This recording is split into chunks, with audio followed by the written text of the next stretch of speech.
जय श्री कृष्ण। गुरुर्ब्रह्मा गुरुर्विष्णु गुरुर्देव महेश्वर गुरुर् साक्षात् परम ब्रह्म तस्मै श्री गुरुवे नमः। वंशाकल्पतरुभ्यश्च कृपा सिन्धुभ्य एव च पतितानां पावनेभ्यो वैष्णवेभ्यो नमो नमः। हे कृष्ण करुणा सिन्धु दीनबन्धु जगत्पते गोपेश गोपिकान्त राधाकान्ताय नमोस्तुते। तप्त कांचन गौरांगी राधे वृंदावनेश्वरी विश्वभानु सुते देवी प्रणमामि हरिप्रिये। जय श्री कृष्ण चैतन्य प्रभु नित्यानंद श्री अद्वैत गदाधर श्रीवास आदि गौर भक्तबिंद। हरे कृष्ण कृष्ण कृष्ण हरे हरे हरे राम राम राम हरे हरे। नमस्कार। আপনারা সকলে আশা করি ভালো আছেন। পরমেশ্বরের কৃপায় ভালো থাকুন, সুস্থ সুন্দর থাকুন, আনন্দময় জীবন যাপন করুন। আর আনন্দময় জীবন যাপন করতে গেলে, শান্তিময় জীবন যাপন করতে গেলে যেটা প্রয়োজন সেটা হচ্ছে ভগবানের শরণাপন্ন হওয়া। এই ভাগবত কথা বা ভাগবত ভগবান হিসাবেই ভাগবতকে গণ্য করা হয়। এই ভাগবত কথা শ্রবণ করুন, পৌরাণিক বিভিন্ন কাহিনী শ্রবণ করুন, বিভিন্ন অজানা কাহিনী জানতে পারবেন আমাদের এই চ্যানেল থেকে। চ্যানেলটা সাবস্ক্রাইব করে বল বাটন টিপে অল করে রাখবেন। পরপর বহু শাস্ত্রীয় ব্যাখ্যা কথা শুনতে পারবেন। আজকে আমি একটা যে বিষয়টা নিয়ে আলোচনা করব সে বিষয়টা হচ্ছে, এটা তো মাঘ মাস চলছে। মাঘ মাসে বহুধা আমাদের অনুষ্ঠান আছে, ধর্মীয় অনুষ্ঠান। 12 মাসে 13 পার্বণ আমাদের, আমরা জানি। তার মধ্যে বহু অনুষ্ঠান আছে, যেমন সামনে মকর সংক্রান্তি আসছে, কুম্ভ মেলা, এর তো গুরুত্ব অপরিসীম। এটা আমি গত দিনের ভিডিওয় বলেছি। আর আজকে আমি যেটা বলবো, এই যে নাম যজ্ঞ অনুষ্ঠান, যেটা অষ্টম প্রহর, নিশি প্রহর, 16 প্রহর, 32 প্রহর, 64 প্রহর, যাদের যেরকম সামর্থ্য সেই অনুযায়ী যারা এগুলো করে থাকেন। আর এই সময় থেকেই এই অনুষ্ঠানটা বৃদ্ধি পায়। এটা 12 মাসের 13 পার্বণের মধ্যে পড়ে না। এটা যে যখন পারে করতে পারে করে, এবং এই সময় থেকে বৃদ্ধি পায়। কারণ এই বর্ষা চলে গেল, তারপরে এখন সুবিধা, কারণ বর্ষাতে অসুবিধা হয়, তাই এই অনুষ্ঠানটা বন্ধ থাকে বললেই চলে। তো এই অষ্টম প্রহর বা নিশি প্রহর, 16 প্রহর, 32 প্রহর, যাই বলেন, নামযজ্ঞ অনুষ্ঠান। তো এই নামযজ্ঞ অনুষ্ঠান আমরা জানলাম কোথা থেকে, কিভাবে এই নামযজ্ঞ অনুষ্ঠান করতে হয়, এটা আমরা জানলাম। এটা পরমেশ্বর ভগবান গৌর সুন্দর এই নামযজ্ঞ নিজে করে আমাদের দেখিয়ে গেছেন। তা থেকে আমরা শিখেছি নামযজ্ঞ করতে। তিনি অষ্টম প্রহর করেছিলেন অদ্বৈতাচার্যের আঙিনায়, অদ্বৈতাচার্যের গৃহে অষ্টম প্রহর নামযজ্ঞ করেছিলেন। আর যেটাকে আমরা আজকে বলি নিশি প্রহর বলে কোনো কথা হয় না। হরিবাসর নামযজ্ঞ করেছিলেন শিবাস অঙ্গনে। তো এই হরিবাসর কথাটা আসছে কেন?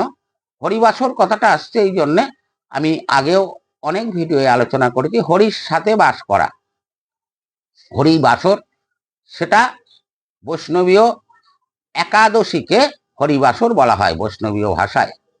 তো একাদশী তিথিতে শ্রীবাস অঙ্গনে শ্রীমান মহাপ্রভু এই আমরা যাকে নিশি প্রহর বলছি, এই হরিবাসর নামযজ্ঞ অনুষ্ঠান করেছিলেন। তো আমরা অদ্বৈতাচার্যের গৃহে যে অষ্টপ্রহর নামযজ্ঞ করেছিলেন ভগবান গৌরাঙ্গ সুন্দর, সেখান থেকে অষ্টপ্রহর এবং নিশি প্রহর শিবাস অঙ্গনে যে হরিবাসর নামযজ্ঞ করেছিলেন, সেখান থেকে আমরা শিখেছি। তো আজকের দিনে যদিও অত আমরা সেই মহাপ্রভুর নিয়মের খানিকটা ধারছি না বললেই চলে, কারণ নিশি প্রহর যেখানে যেখানে হয় দেখবেন, একাদশী হলেও হয়, না হলে হয়, কিন্তু মহাপ্রভুর নির্দেশ মতো যদি করতে হয় নিশি প্রহর বা হরিবাসর একাদশীতেই করতে হবে, তবে সেটা হরিবাসর হবে, না হলে ওই 4 প্রহর নাম হলো। যাই হোক, এই যে অষ্টম প্রহর যখন মহাপ্রভু শুরু করলেন, তখন এই যাবতীয় অধিবাস হয়, অধিবাসের গান আছে, তারপরে ভোগ রাগের গান আছে, বিভিন্ন গানের মধ্যে দিয়ে এই অষ্টম প্রহর হয়। এখন এই গানগুলো তখন ছিল না, পরে এই গানগুলো রচিত হয়েছে, কারণ তখন তো অষ্টম প্রহর প্রথম করছেন মহাপ্রভু। এরপরে বৈষ্ণব কবিরা এই গানগুলো রচনা করেছেন। তাই মহাপ্রভু যে অষ্টম প্রহর করেছিলেন, সেখানে যে সেবার ব্যবস্থা ছিল, সেই সেবার ব্যবস্থার উপরে এই গানগুলো রচিত হয়েছে। ভালো করে লক্ষ্য করবেন, ভোগ রাগের, মধ্যাহ্ন ভোগ রাগের যে গান হয়, মধ্যাহ্ন আরতিও বলেন অনেকে, এই গানে দেখবেন শাক শুকোতা ভাজি সারি সারি, বিভিন্ন ব্যঞ্জন এবং অন্ন, এ কথাটা উল্লেখ আছে। যদিও আজকের দিনের পূজারীরা, বৈষ্ণবরা বা কুলগুরুরা সেই কথাটার জায়গায় চিরাদধি মিষ্টান্নাদি যোগ করে দিয়েছে। এটা কিন্তু বৈষ্ণব কবিরা যোগ করেননি, চিরা কথাটা বলেননি। কারণ এই প্রথম যে অষ্টম প্রহর মহাপ্রভু করেছিলেন, সেখানে কোনো মালসা ভোগই হয়নি, যে মালসা ভোগের প্রচলন আজকে রয়েছে অষ্টম প্রহরে, সেখানে অন্ন ভোগ হয়েছিল। তো সেই অন্ন ভোগটা আস্তে আস্তে এরা করলো কি, মালসা ভোগে আনলো। কেন মালসা ভোগে আনলো? মালসা একটা দেওয়ার প্রয়োজন আছে। তার কারণ আমরা জানি, চিরাদধি উৎসব করেছিলেন নিত্যানন্দ প্রভু পানিহাটিতে। ওই চিরাদধি উৎসব হয়েছিল বলেই ওই একটা করে মালসা দেওয়ার নিয়ম আছে। এখন এরা পুরোটাই ওই চিরাদধি উৎসব করে ফেলেছে, মধ্যাহ্ন ভোগ আর রাখেনি, মানে অন্যের কোনো ব্যবস্থা রাখেনি। এর যুক্তিতে পূজারীরা বা কুলগুরুগণ বলছেন, অন্ন করতে গেলে অনেক সমস্যা, ভগবানকে অন্ন মানে ভোগ দিতে গেলে বৈষ্ণবে রান্না করতে হবে, তবে হবে। আরে বাবা, বৈষ্ণব তো খুঁজে পাওয়া মুশকিল হয়ে যাচ্ছে পূজা করতে গেলেও। বৈষ্ণবের রান্না তো পরে করবে, পূজা যে করছে সেও তো যুগল সেবার অধিকারী নয়। যুগল পূজা হচ্ছে তো, মহাপ্রভু গান কীর্তন করছেন, হ্যাঁ, তো হরিনাম সংকীর্তন করছেন মহাপ্রভু, পূজা কে করছে? পূজা করছেন যে কার হচ্ছে পূজা? পূজা যার হচ্ছে সে হচ্ছে যুগল পূজা, রাধা কৃষ্ণের যুগলের পূজা হচ্ছে, যে রাস্তা মহাপ্রভু আমাদের দেখিয়ে দিয়ে গেছেন। তো যাই হোক, এই যুগল পূজার অধিকারী কারা, শাস্ত্র একটু ঘাঁটবেন, আমাদের গ্রন্থাদি আছে, প্রামাণ্য গ্রন্থ আছে বহু, সেগুলো ঘাঁটবেন। যে যা বলে দিল তাই শুনে করলে ভস্যে ঘি ঢালা হয়ে যাবে। তা ভস্যে ঘি ঢালাই হচ্ছে। অষ্টপ্রহর, নিশিপ্রহর এখন দিন দিন বেড়ে চলেছে। আগে হতো আমার গ্রামে 4টে, এখন আমার গ্রামে হয় 12টা। এইভাবে সব গ্রামে বেড়ে চলেছে। কিন্তু মহাপ্রভুর সেই কথার গুরুত্ব আর থাকছে না। মহাপ্রভু বলেছিলেন, যেখানে নামযজ্ঞ অনুষ্ঠান হবে তার 24 ক্রোশের মধ্যে জরা ব্যাধি, দুঃখ, দৈন্য, অশান্তি, দ্বন্দ্ব এসব কিছুই থাকবে না। এখন দেখবেন যে বাড়িতে বা যে পাড়ায় অষ্টম প্রহর হচ্ছে নামযজ্ঞ, সেই বাড়িতেই দেখবেন বিবাদ, জরা ব্যাধি, দুঃখের অভাব নেই, পরিপূর্ণ। এর কারণ মহাপ্রভুর নির্দেশ মেনে আমরা এগুলো করছি না। উচিত, যিনি শিক্ষা দিয়ে গেছেন, যিনি অষ্টম প্রহর বুঝিয়ে গেছেন, তার নিয়মটাকে আমাদের মানতে হবে তো। আর নিয়ম না মানলেই তো ভস্যের ঘি ঢালা হয়ে যাবে। তো এই নিয়মের মধ্যে আমি বললাম, অন্নভোগ অবশ্যই প্রয়োজন, যা মহাপ্রভু দিয়েছিলেন। না হলে মহাপ্রভুকে আমরা তো অবজ্ঞা করছি অন্ন ভোগ না দিলে। মহাপ্রভু অন্নভোগ দিলেন আর আমরা বলছি না, অন্নভোগ দেওয়া যাবে না। এগুলো আমাদের তৈরি করা কথা। অন্নভোগ অবশ্যই দেওয়া উচিত, মালসা দিলে দিক, কিন্তু অন্নভোগ দিতেই হবে। তো যাই হোক, এরপরে আমি বলি অষ্টম প্রহর। এই অষ্টম প্রহর বলতে কি বুঝি? 8টা প্রহর। 8টা প্রহর কেমন, এ সম্বন্ধে যদি জ্ঞান না থাকে, তাহলে সেই পূজারী পূজা করে কি করে নিবেদন করে 8টা প্রহরের পুজো? প্রহরগুলোর নাম তো তাকে জানতে হয়। তো এই 8টা যে প্রহর আমাদের আছে, আমি এই 8টা প্রহরের নাম বলছি, শুনলে বুঝবেন। প্রভাত, পূর্বাহ্ন, মধ্যাহ্ন, অপরাহ্ন, প্রদোষ, নিশীথ, ত্রিয়মা আর উষা। এই 8টা প্রহর। এই 8টা প্রহরের যে 8টা নাম যদি না জানে, কোন সময় কোন ভোগ নিবেদন করতে হবে সেটা যদি না জানি আমি, তাহলে কি করে আমি এই নামযজ্ঞে গিয়ে বসে পড়লাম পূজা করতে আর যুগল পূজা দিচ্ছি? প্রথমে যুগল পূজার অধিকারী কারা? যুগল পূজা করতে গেলে অধিকার পেতে হয় কার থেকে? রাধিকা রানীর সখীর থেকে অধিকার পেতে হয়। রাধা রানীর সখী 8জন। এই 8জনে আবার 8জন করে সখী, তার মানে 64 জন। এই 64 জন হচ্ছে মঞ্জুরি। তা প্রত্যেকে যারা দীক্ষা নিয়েছেন গুরুদেবের কাছে জেনে নেবেন আপনারা কোন মঞ্জুরির অন্তর্গত। সবাই এক মঞ্জুরির অন্তর্গত হয় না। আপনারা কোন সখীর অন্তর্গত জেনে নেবেন। সেই মঞ্জুরির কাছে, আপনার নিজ মঞ্জুরির কাছে প্রার্থনা করতে হবে। প্রার্থনায় সন্তুষ্ট হলে মঞ্জুরি রাধারানীর কাছে সেই বার্তা পৌঁছাবেন। রাধারানীর কৃপা হলে তবে আপনি যুগল ভজন বা যুগল পূজা করতে পারবেন। ব্যাপারটা বুঝুন কিরকম। বলছে যুগল অর্জন করতে গেলে সখী সম হতে হবে, আপনাকে সখী হতে হবে, সখীর সমান হতে হবে। সখী কেমন ছিল? সখী কৃষ্ণ সঙ্গ করতে চায়নি কোনো সখী। সখীরা যুগল দর্শন করতে ভালোবাসতেন। আর আজকের দিনের পূজারী যারা আমরা, তারা কি বউ বাচ্চা আমাদের আছে, দিব্য সংসার আমরা করছি এবং গিয়ে যুগল পূজার আসনে বসে পড়ছি? হবে না। আপনি যদি আপনার স্ত্রীর সঙ্গে থাকেন তাহলে যুগল সেবার অধিকারী নন, আপনি তো সখী নন। সখী হওয়া যায় না, আপনি তো আপনার স্ত্রীর সাথে রয়েছেন। এই যুগল সেবা করবেন বলে, অধিকার আনবেন বলে মহাপ্রভু শ্রীকৃষ্ণ চৈতন্য গৌর সুন্দর তিনি নিজ স্ত্রী ত্যাগ করে বেরিয়ে পড়েছিলেন যুগল সেবার অধিকার পাওয়ার জন্য। আর এরা কারা? যারা আজকের দিনে যুগল সেবা করছে, তারা যুগল সেবার নামে ভণ্ডামি করছে, ব্যবসা করছে, পূজা করছে, আবার সেইখান থেকে মানে অর্থ উপার্জন করে সে বউ বাচ্চার ভরণ পোষণ করছে। এদের দ্বারা যুগল যদি অর্জন করা হয় তো এরকমই দশা হবে। তাই হচ্ছে অষ্টপ্রহর বা নামযজ্ঞের কোনো স্বীকৃতি বা সুফল আমরা কেউ লাভ করতে পারছি না। আর বললাম এই যে 8টা প্রহরের নামই বেশিরভাগ পূজারীরা জানেন না, তাই তারা ভোগ নিবেদন করতে পারেন না। সেখান থেকে ভগবান যুগল মূর্তি বা আমাদের রাধাকৃষ্ণ যুগল অপমানিত হয়ে ফিরে যান। এ তো এক গেল। এই যে আমি বললাম প্রহরের হিসাবটা বুঝতে হবে। আমাদের এখন সেকেন্ড, ঘন্টা, মিনিট ইত্যাদি সময়ে এসছে, তখন এটা ছিল না। তখন ছিল পল, দণ্ড ইত্যাদি।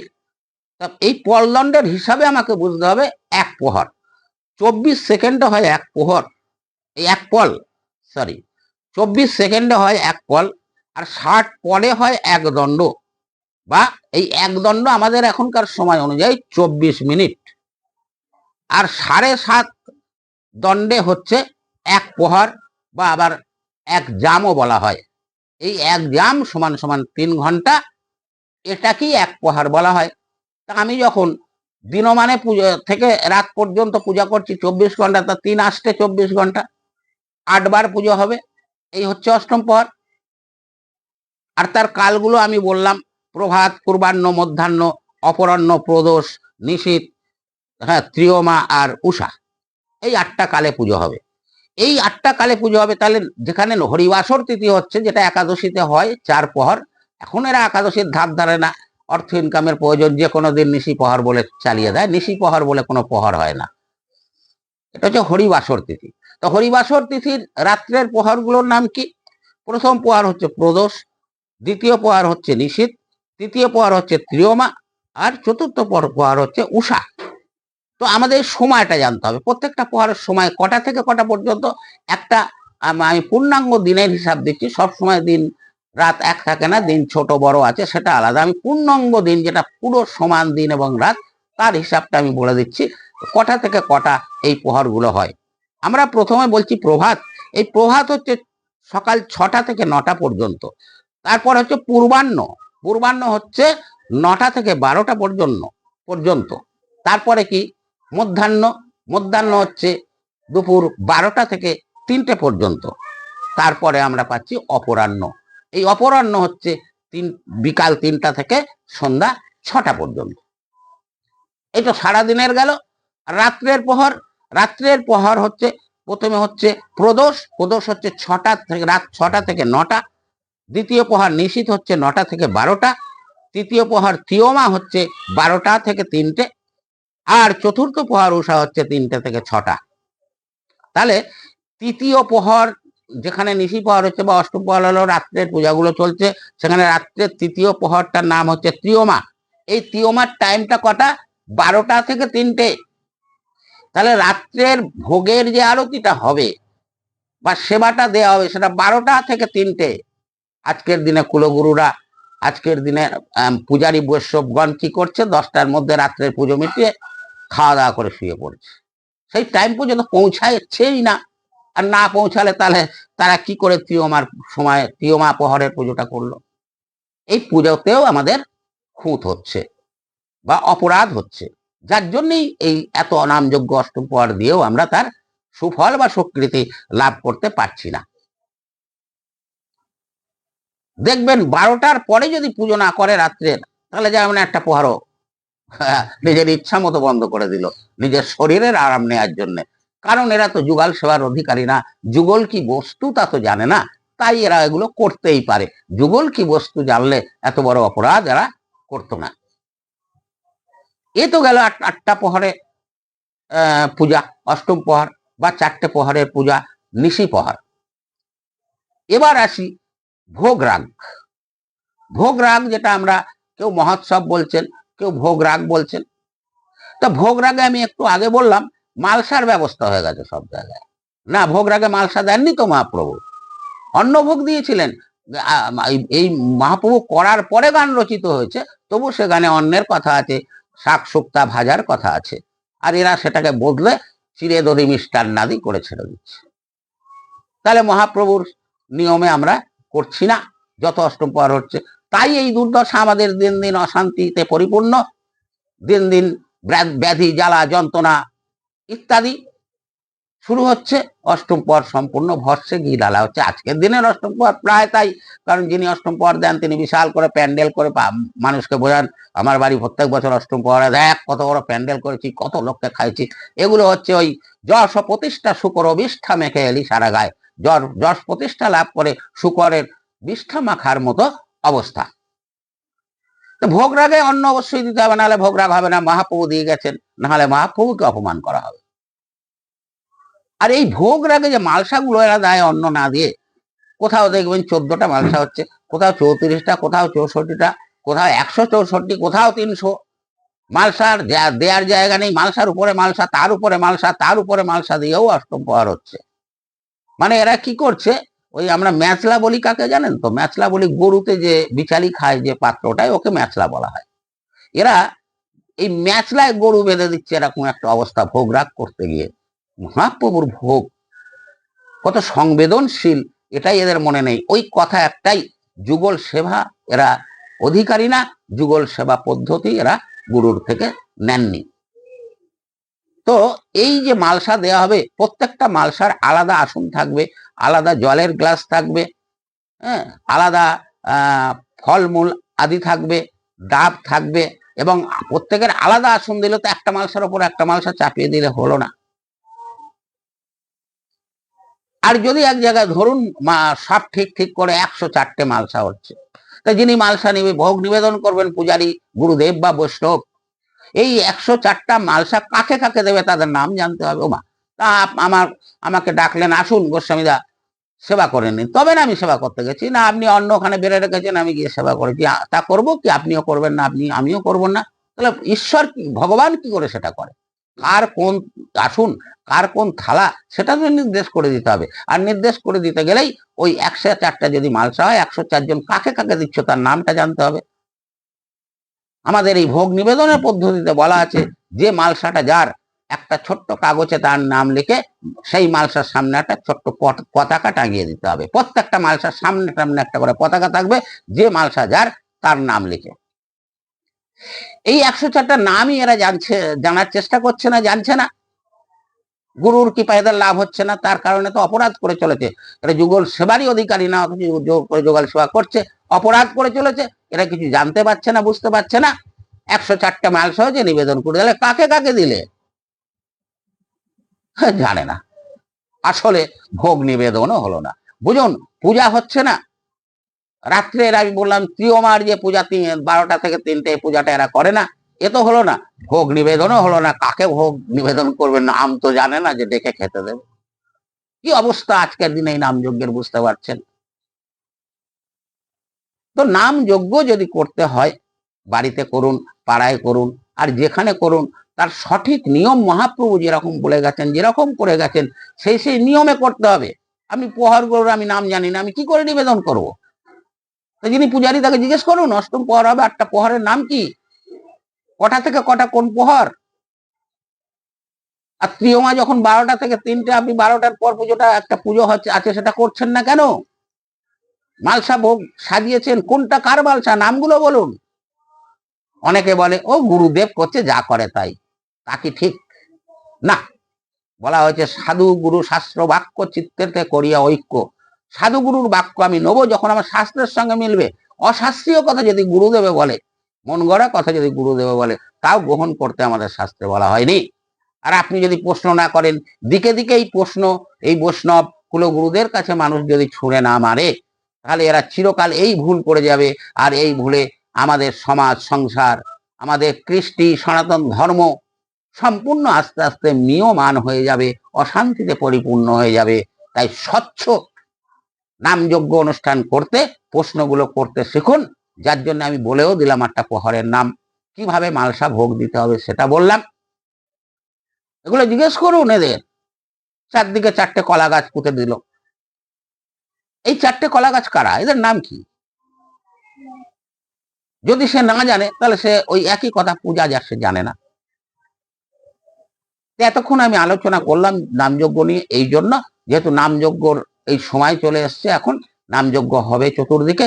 একটু এই প্রশ্নগুলো কৃপা করে আপনারা আপনাদের পূজারীর কাছে করবেন, বিনীতভাবে করবেন, করজোরে করবেন। আমি বলছি না অহং প্রকাশ করে করতে, জান করলেই সে যখন বলতে যদি না পারে, জানবেন আপনার পূজা ভস্যে ঘি ঢালা হচ্ছে। আর যদি বলতে পারে তাহলে জানবেন না পূজা ঠিক ঠিক মতো চলছে। হরিনাম সংকীর্তন হচ্ছে, অষ্টম প্রহর নাম চলছে, 24 ঘন্টা ধরে নাম চলবে, হরিনামের দল নাম করছে। আর পূজারী বৈষ্ণব বা কুলগুরু বসে বসে গিয়ে পূজা করছে এক এক টাইম। কার পূজা করছে? হরিনাম হলে মহাপ্রভু চৈতন্যদেব তিনি অজ্ঞান হয়ে যেতেন। তা হরিনাম চলছে, মহাপ্রভুকে সেখানে সেবা দিচ্ছে। সেবাটা কে করছে? মহাপ্রভুর কাছে নাম আগে না সেবা আগে? কি করে তিনি সেবা করবেন? জিজ্ঞাসা করবেন। সেবা করানোর পদ্ধতি অবশ্যই আছে পূজার, জিজ্ঞাসা করবেন কিভাবে আপনি সেবাটা দেবেন। উনি নামে মত্ত তো। যে আসনটায় পূজারী বসে পুজো করছে আপনার বৈষ্ণব বা কুলগুরু, জিজ্ঞেস করুন আসনটা কার। প্রত্যেকটার ব্যাখ্যা আছে, কিছু মনে করবেন না। কথাগুলো বললাম বলে যারা অষ্টম প্রহর ইত্যাদি নিজের জীবিকার রূপে ধারণ করেছেন এবং তাই থেকে অর্থ আগম হলে তবে আপনার সংসার জীবন নির্বাহ হয়, তারা কিছু মনে করবেন না। আপনারা তো ভুল করেছেন, ধর্মকে ব্যবসায় পরিণত করেছেন। অন্য অনেক কাজ আছে, কাজ করতে পারতেন, তা থেকে অর্থ উপার্জন করে সংসার প্রতিপালন করতেন। এভাবে মহাপ্রভুকে অপমান করে, ভগবানকে অপমান করে, ভগবানের অপমান করে পয়সা ইনকাম করে এনে যাদের সেবা আপনি দেবেন, তারা তো ওই রকম মানসিকতায় তৈরি হবে। আস্তে আস্তে ভক্তি রস সবই ধূলিসাৎ হয়ে যাবে আমাদের কাছ থেকে। পরবর্তী জেনারেশন ভুলে যাবে ভগবানের দিকে তাকাতে, পরবর্তী জেনারেশন ভুলে যাবে যে ভগবানের প্রতি ভক্তি রাখতে হয়। তখন অশান্তি অশান্তি আর অশান্তিতে পরিপূর্ণ হবে এই সমাজ। প্রত্যেকে হাহাকার করে করতে থাকবে যদি এখনো প্রশ্ন করে সঠিকভাবে এই নামযজ্ঞ না করান যে পূজারী আছে তার কাছে। জয় জয় শ্রীকৃষ্ণ। সকলে ভালো থাকবেন, সুস্থ সুন্দর থাকবেন। আর আমাদের এই চ্যানেলটাকে সাবস্ক্রাইব করে বল বটন ক্লিক করে রাখবেন, পরপর অনেক কথা জানতে পারবেন। কারুর কোনো প্রশ্ন থাকলে কমেন্ট বক্সে প্রশ্ন করবেন। ভগবান শ্রীকৃষ্ণ আমার মধ্যে যতটুকু ক্ষমতা দিয়েছেন, সেই ক্ষমতায় যতটুকু পারা যায় আমি বলবো। সর্বজ্ঞ নই আমরা, সর্বজ্ঞ একমাত্র ভগবান। তাই যতটুকু আমার জানা থাকবে অবশ্যই প্রামাণ্য শাস্ত্র অনুযায়ী ব্যাখ্যা দিয়ে ঠিক ঠিক উত্তর দিতে চেষ্টা করব। নমস্কার।